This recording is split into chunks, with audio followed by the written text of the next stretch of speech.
ఉన్నారు Midas secretary గారు TDP నుంచి జాయిన్ అవుతారు. మస్తరావు గారు గుడ్ మార్నింగ్.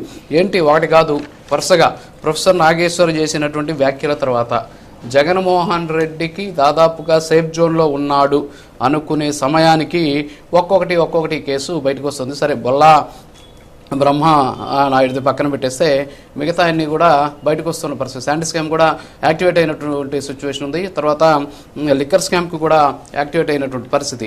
సో ఏంటి ఆంధ్రప్రదేశ్ పరువు పక్క రాష్ట్రాల్లో పోతుంది అనేటటువంటి ఒక స్టేట్మెంట్ వస్తుంది. దాన్ని మీరు యాక్సెప్ట్ చేస్తారా? అసలు ఏంటి, ఏం జరుగుతుంది, ఏమంటారు మీరు?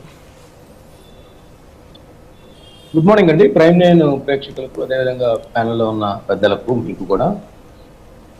ఇప్పుడు ఒకటొకటిగా వెలుగులోకి వస్తున్న వ్యవహారాలను ఇస్తే లిక్కర్ స్కామ్ ఆల్రెడీ ఎస్టాబ్లిష్ అయిపోయి ఉంది. దానికి సంబంధించి ఎన్ఫోర్స్మెంట్ డైరెక్టరేట్ కూడా 440 కోట్ల ఆస్తుల్ని జప్తు చేసిన పరిస్థితి ఉంది. అదేవిధంగా ఇక్కడ ఏసీబీ కూడా 64 కోట్ల రూపాయల ఆస్తుల్ని నిందితుల నుంచి కూడా అది క్యాష్ రూపంలో కావచ్చు, ఆస్తుల రూపంలో కావచ్చు జప్తు చేసిన పరిస్థితి.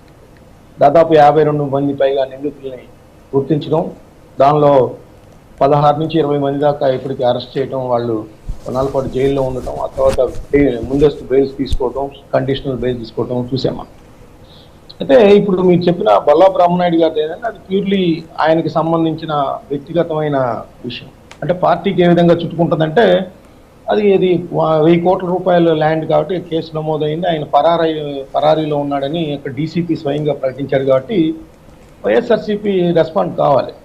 ఏంటంటే ఇప్పుడు అదర్ పార్టీస్కి సంబంధించిన ఎమ్మెల్యేలు కానీ, ఎవరన్నా మాజీ మంత్రులు కానీ, ఇప్పుడున్న మంత్రులు కానీ అవినీతి కుంభకోణాలు చిక్కుంటే ఏ విధంగా రెస్పాండ్ అవుతుందో, ఇప్పుడు తమ పార్టీకి సంబంధించిన మాజీ ఎమ్మెల్యే, ఆయన ఒక పెద్ద ఇండస్ట్రియలిస్ట్ కూడా, తిరుమల డైరీ, ఇంకా వల్లభ డైరీ కూడా నడిపిన పరిస్థితి కూడా ఉంది ఆయన. సో కాబట్టి దానికి వైఎస్ఆర్సీపీ రెస్పాండ్ కావాలి. మరి ఎందుకు పరారీలో ఉండాల్సి వచ్చింది, ఆయన మీద ఏమైనా యాక్షన్ తీసుకుంటారా ఏంటి అనేది స్వతహాగా ప్రజల నుంచి ప్రశ్న వస్తుంది. అందరినీ విమర్శించేటప్పుడు మనం కావాలి కదా. ఇక లిక్కర్ కుంభకోణం విషయానికి వస్తే అసలు కళ్ళు చెదిరేలాగా వాస్తవాలు వెలుగులోకి వస్తున్నట్టు మనం చూడాలి.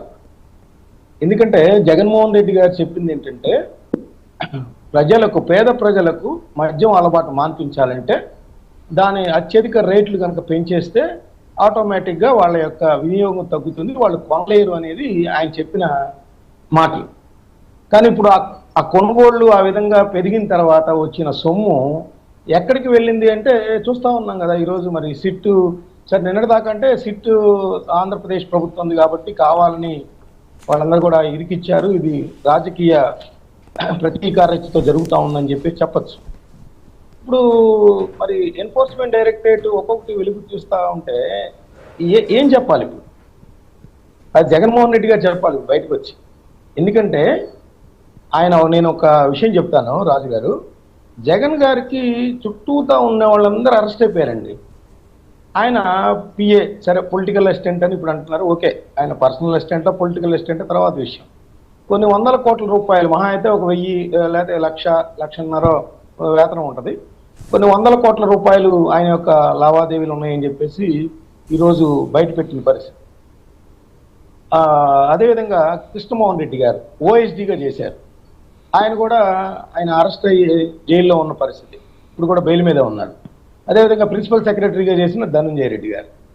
సో ఆయన తర్వాత వాళ్ళ భారతీయ సిమెంట్స్ కావచ్చు, ఆయన వికాలో పనిచేశారంటున్నారు, పెంచికి సంబంధించిన సంస్థ, ఏదైనా అంతకుముందు సేవలు అందించారు, బాలాజీ గోవిందప్ప గారు.